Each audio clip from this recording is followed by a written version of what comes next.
Otra visión con Paulo Lacerna. Buenas noches, hoy estamos con Daniel Samper Ospina, uno de los hombres más irreverentes y atrevidos del periodismo, digámoslo joven, por ponerle una categoría. Nos invitó a su casa, estamos muy agradecidos. Daniel, bienvenido a este programa de los festivos de CMI. Pablo, muchas gracias. Al revés, muy amable. por lo de joven. Por lo de joven, sí. Me vi en dificultades para sustentarlo, pero... Imagínate, sí. Oiga, usted es una persona tímida, dicen, ¿no? Pues dependiendo en qué situación, pero pues más o menos tímido. Sí.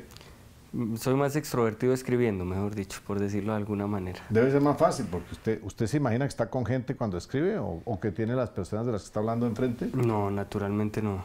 No, yo creo que parte de la gracia de escribir esa columna es hacerlo con una cierta irresponsabilidad, entre comillas, que es la que me hace sentir muy libre en el momento de hacerla. Pero yo no creo que eso me pase solo a mí. Me acuerdo haber oído que usted decía que quería sacudir la mojigatería y la mentalidad un poco vieja y anquilosada de este país. ¿Usted cree que eso lo logra con su columna también? Desde luego que con Soho lo logra, pero... Sí, esa frase la dije más como director de Soho que como escritor de sátiras políticas. La mojigatería yo me refería más a esa doble moral tan colombiana, tan católica en muchas cosas, que suele escandalizarse con un desnudo, por ejemplo, pero no con la pobreza o no con una masacre. Y creo que Soho irrumpió en un país que era muy de ese talante, muy doble moralista en eso, y supo provocarlo y supo frentearlo de alguna manera, siempre con un sentido también humorístico, pues, en fin, de la provocación, que fue lo que permitió que la revista surgiera. Pero eso es lo que usted es un provocador. ¿Usted es provocador a conciencia? O sea, pues no es que me siente todas las noches a ver cómo provoco, no. No, pero tengo un temperamento medio alevoso, digamos. Igualado, dirían en mi tierra, en el Tolima. Probablemente, sí, eso es. Pero eso más igualado que otra cosa. Eso proviene de un espíritu justiciero, proviene de una irreverencia cultural, proviene de una voluntad de desenmascarar. ¿De qué proviene ese atrevimiento, llamémoslo? Digamos, es una manera de no ser impotente, de decir lo que pienso, pero de decirlo recubierto de alguna manera que facilite la comunicación más instantánea, más fácil. Y eso es el humor.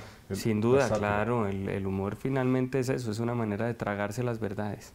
Pero usted satiriza, caricaturiza o ridiculiza, porque hay gente que le critica mucho su forma de exaltar los defectos o características, porque no son defectos necesariamente de las personas. Ejemplo, dependiendo de quién hablemos. Por ejemplo, de Juan Lozano, usted dice que es el águila calva, porque es narizón y calvo. Eso está diciendo usted, yo era una cosa porque Juan cada vez que rompe a volar me recuerda un águila de esas caudales. Me sorprende que esté haciendo esa interpretación usted que lo...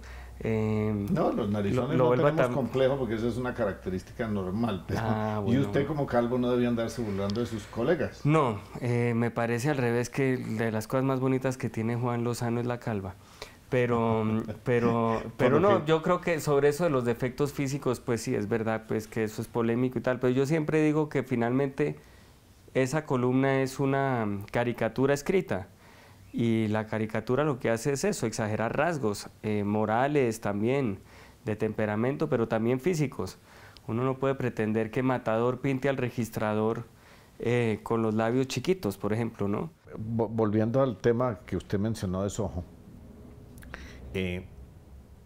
cuando usted coge personajes conocidos que son, los pone en unos papeles que uno se sorprende de verlos en ese rol, y eso lo hacen ellos es por figuración, por protagonismo. ¿Por qué gente que no está en un ámbito de disfrazarse ni desnudarse acceden a hacer eso y usted los convence? O pues sí, me imagino que ellos no llegan a ofrecerse. No, porque yo creo que Soho se convirtió en el lugar en el que eso se puede hacer. Es decir, en el lugar en el que es divertido hacer eso, el lugar en el que es divertido salirse del contexto. Naturalmente es la revista la que los invita y les plantea un rol pues, que ellos puedan considerar hacer, porque es como una especie de travesura. Y creo que uno de los mayores logros de Soho fue ese, convertirse en el sitio en el que está bien eso, en el que está bien burlarse de uno mismo. ¿Usted se empelotaría? Yo me empeloté en la edición de 15 años. Wow. Claro, para elevar el tiraje, al menos el de la revista. Bueno, me lo voy a meter al rancho. ¿Y qué pasa? ¿Usted cómo vería que su señora se desnudara?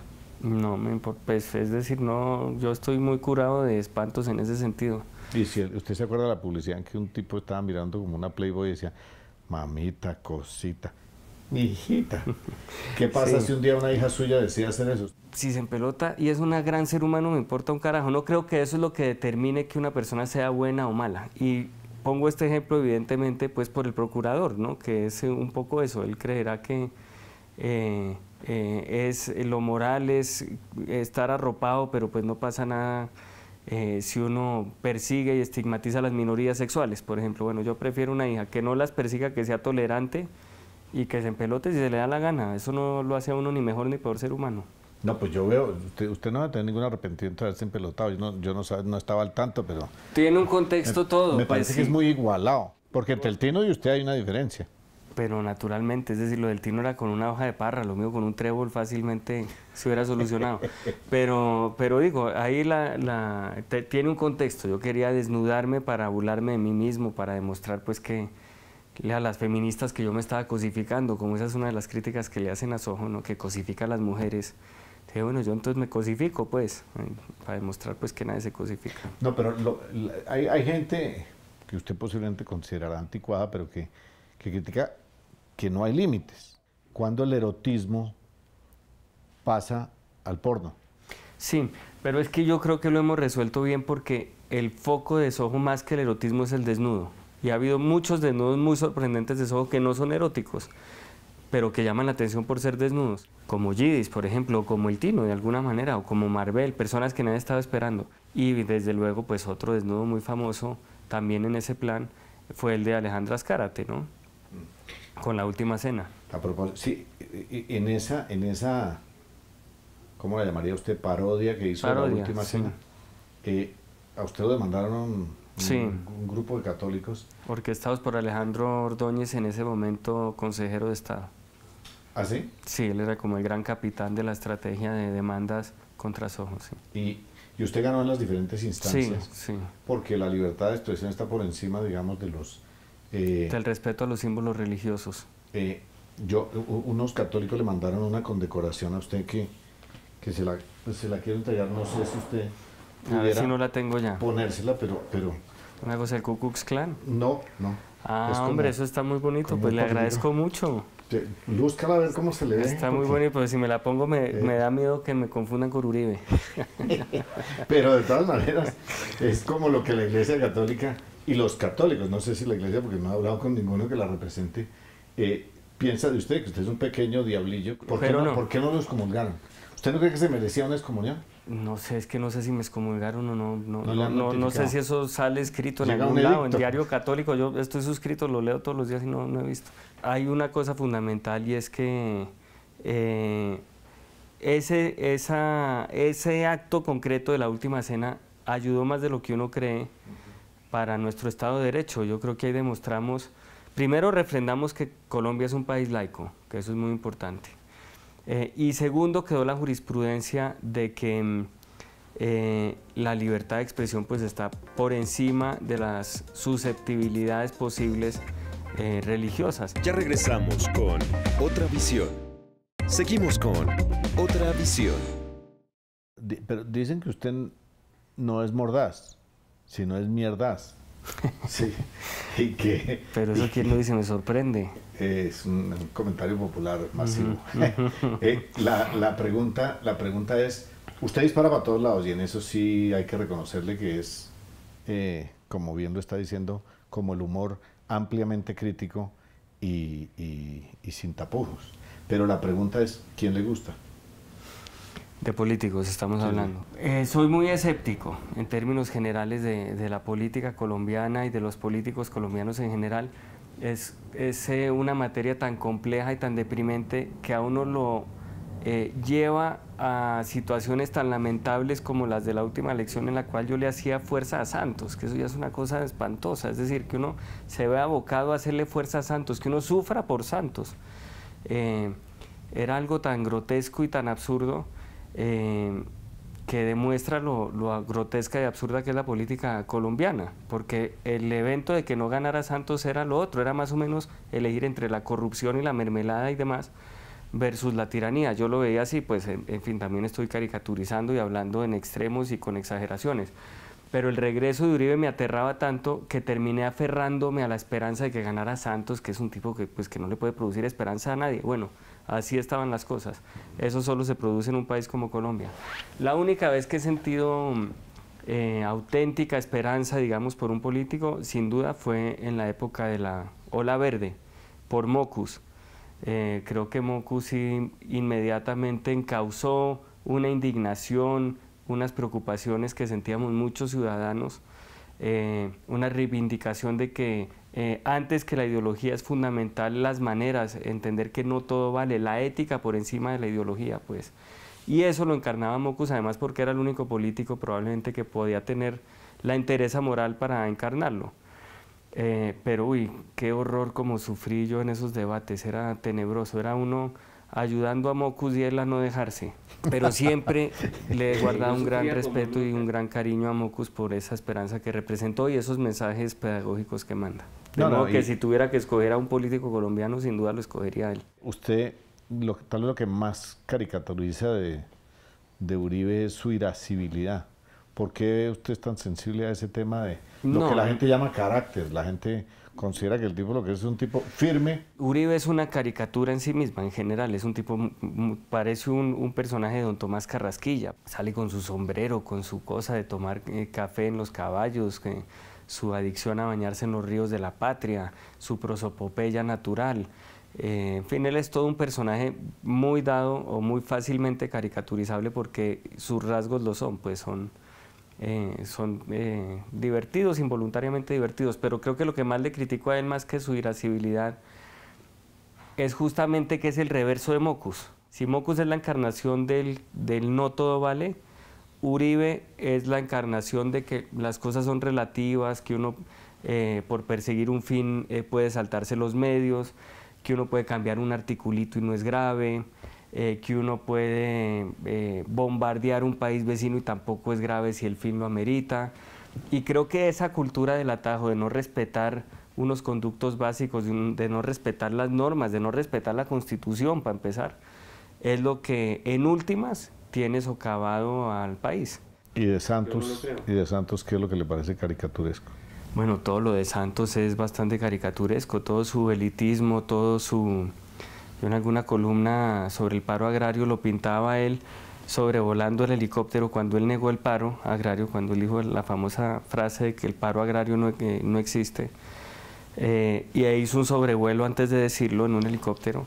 Yo me lo imaginaba él comentándole a quien fuera al lado suyo, a Tutina o yo que sé a quién, que qué era lo que pasaba con todos los cadis que estaban ahí abajo.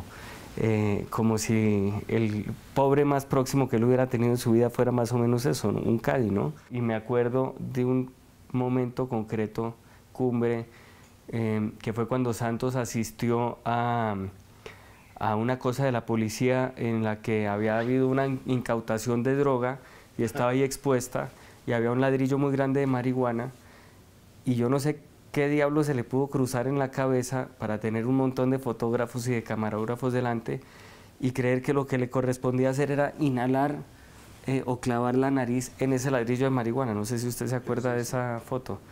Y más con él, que es una persona que tiene fama de que habla trabado. De modo que oler marihuana tampoco le va a ayudar en esa imagen de que habla trabado, ¿no? Dígame brevemente su descripción de Armando Benedetti.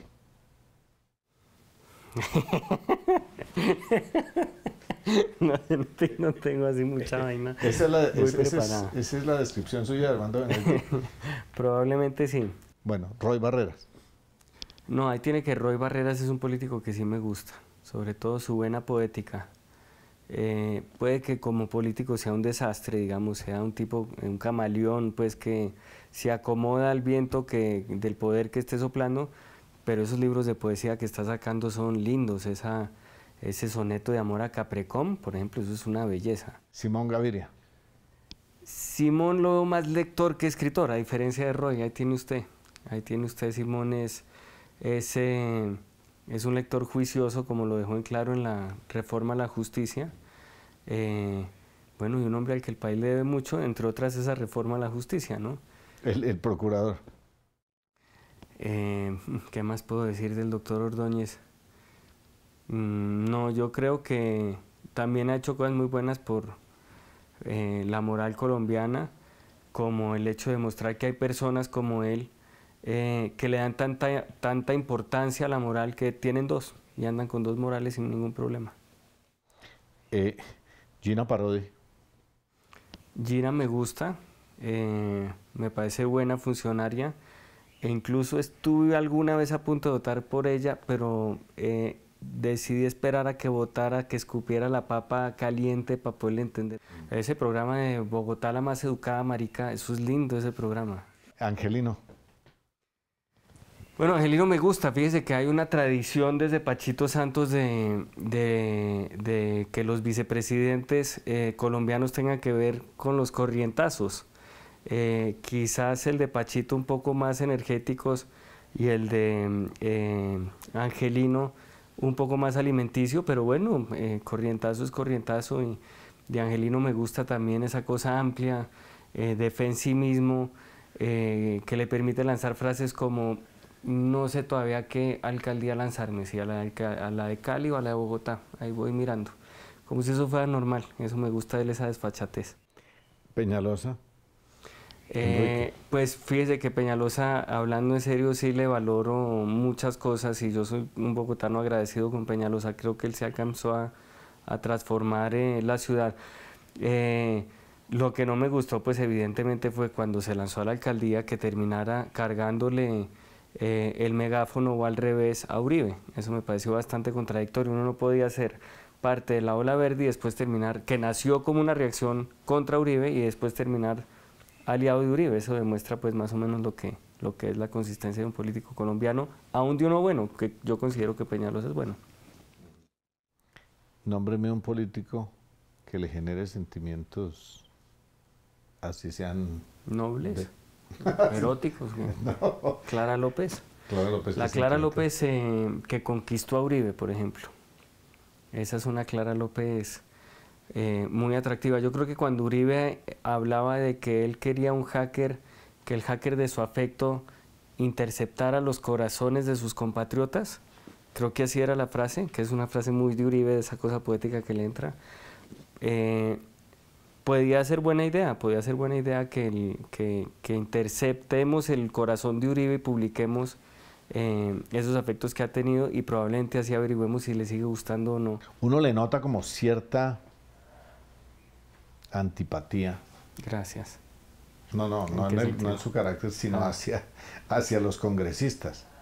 Llámese Simón Gaviria, que ahora ya no es congresista, llámese Roy Barreras, llámese Benedetti, llámese como se llamen. ¿De dónde proviene esa...? No sé, es lo más de injusto y de raro, ¿no le parece? No, tipo como Gerlain, tanta gente, Merlano, por ejemplo, Corso, gente tan querida. Yo creo que es un resquemor un poco gratuito. Sí, o sea, no se lo merece. Simón Gaviria. Simón cuando pasó por el Congreso y fue un poco la Valery Domínguez del Congreso, ¿no? Que firmaba las cosas sin leerlas. Gerlain, no, ha habido mucho personaje. Lo bueno de ser columnista de humor político en Colombia es que el material abunda, es decir, nunca va a escasear. Uno está sentado tranquilo, viendo con angustia que se acerca el viernes, que es el día en que debe mandar la columna y que no tiene tema, y Uribe termina insultándose con un senador y casi que saca una macheta pues para pegarse, y menos mal no la sacó porque además se la habrían robado probablemente. De modo que siempre surge algo que a uno lo salva. Es imposible no tener tema y ser escritor de sátira política en Colombia con un personaje como Pachito Santos, por ejemplo, donde Pachito gane la alcaldía de Bogotá, lo padecerán todos los bogotanos menos los humoristas. ¿Pero usted se define como antiuribista? Sí. Sí. Bueno, en algunas cosas. ¿Y antigobiernista?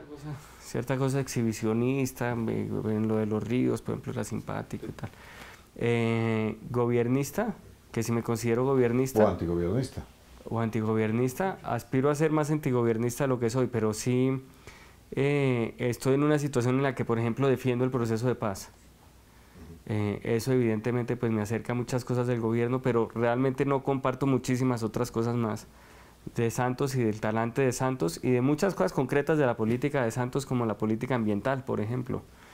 Me parece que, salvo lo que hizo en Chiribiquete, pues esa especie de protección de esa área, todo lo demás ha sido terrible. Toda la entrega pues del medio ambiente a las petroleras, el desdén evidente de Santos frente a la ecología al nombrar a los ministros que ha nombrado, ninguno de ellos expertos en el medio ambiente, como el último, que es un tipo muy querido y tal, experto en call centers y en cosas de servicio al cliente. Ahí aterrizó a manejar de lo que debería vivir este país en el futuro, que es justamente su riqueza ambiental, la biodiversidad, la ecología. Bueno, eso todo está en manos de esta obsecuencia, de estas venias que hace el gobierno de Santos a esos intereses extranjeros petroleros y de explotación pues minera y de gas. Entonces, claro, hay muchísimas cosas que no me gustan del gobierno y, como le digo, su talante. Una cosa muy de Santos, por ejemplo, es esa hipocresía de ir un día antes de la posesión presidencial a donde los mamos a descalzarse y a recibir la bendición de la tierra y tal, y al día siguiente nombrar a un ministro de medio ambiente que no tiene ni idea del medio ambiente y que está puesto ahí más o menos para repartir licencias de explotación. En la entrevista con Antanas Mocus le pregunté si él aceptaría un cargo en el gobierno y me dijo que le gustaba más hacer que criticar. Usted es muy crítico. Sí. ¿Usted cree que usted sería un buen ejecutivo? ¿Para trabajar en el sector público? No, ¿No trabajaría? ¿Pero eso no es una forma de trabajar por este país? ¿Entrar al sector público? Pero claro que sí, es una forma, pues no es mi forma. Mi forma de trabajar por el país es criticar. La función de un periodista, de un tipo que haga crítica, de un periodista, de un tipo que haga sátira política o que haga opinión simplemente, es criticar, señalar, fiscalizar, vigilar. Pero eso es lo que hace Robledo en el Senado y todo el mundo También, dice que nada bueno, le sirve. sí, también, pues, en fin, pero hace una labor fiscalizadora. Yo creo que criticar es hacer. Ya regresamos con Otra Visión. Seguimos con Otra Visión. Usted tiene una crítica hacia la Iglesia como institución. O sea... Sin duda, claro, hacia el poder de la Iglesia, la Iglesia como poder político. Incluidos los laicos. Pero claro, y las cosas que ha hecho la Iglesia a lo largo de la historia, lo que nos ha determinado, lo castrante que ha sido la Iglesia. Sin duda, claro, sí, como un poder político. Ese fundamentalismo que tienen todas las religiones, y naturalmente la ha tenido la católica, yo lo rechazo. Yo creo que hay dos grandes vendas para taparle los ojos al ser humano. La religión y el nacionalismo. Exacerbando esos dos sentimientos, la humanidad se ha vuelto francamente idiota. Ya, y usted considera entonces que el nacionalismo, que tal vez el que más lo exacerbó o lo destacó fue Uribe. También, claro. ¿Llevó a un enceguecimiento? Claro, sí, a uno con la cosa de que le arrebaten la posibilidad de ser un ciudadano de mundo, de entender que hay una condición humana mucho más importante que la condición pues geográfica del sitio en el que uno haya nacido. Con ese pretexto, pues digo, la gente realmente se enceguece y hace lo que sea por el cuento de hacerlo por mi patria y todo eso. Pero ¿no? ciudadano del mundo era Pastrana y tampoco le gustaba. Era un ciudadano de mundo literal, sí, ese sí se la pasaba en un avión. Pero ese tampoco le gustaba. Quedaba el país en manos de quién. Ahí florecía su gobierno, por lo menos no de Pastrana, que eso ya era algo. Pero... Y con Gaviria tiene últimamente como una piquiñita. Probablemente con esa discusión penosa que tuvo con Santos. Sobre el imponiendo candidato. un candidato a la Contraloría, es decir, los dos en un plan absolutamente Dígame la verdad, politiquero y minúsculo. le están dando Entonces, ganas de ponérselo, diga. no, hablando de Gaviria inmediatamente fue una reacción. Cuénteme, ¿por qué renunció a Soho? Pues la verdad es que yo llevaba 13 años en Soho, la revista cumplía 15 años y la fotonovela de la que estamos hablando, en la cual hasta yo salgo, pues sí pago culpas y me doy de mi propia medicina protagonizando un desnudo y tal, me pareció un escenario ideal para poder cerrar el relato como en círculo, pues, y poderme ir en un momento o anunciar que me iba, porque todavía no me he ido, en un momento de esplendor. Daniel, muchísimas gracias. No, Pablo, Ya. por favor, a usted. Yo hubiera querido que fuera, como es usted en la vida real, mucho más relajado, pues se tensionó con esto entre las luces. Si quiere la repetimos, pues yo no tengo ningún No, problema. volvemos dentro de un tiempito, cuando tenga Cuando me relaje. nuevos retos y se relaje. Bueno, espero que valore ese regalo que Sí, no, yo le agradezco los mucho. católicos le mandan por Bueno. sus críticas constructivas. Esto va a ser clave. Muchas gracias. Yo le agradezco mucho. Se las voy a compartir a Petro también. Bueno, muchísimas gracias y a ustedes muchas gracias por su sintonía.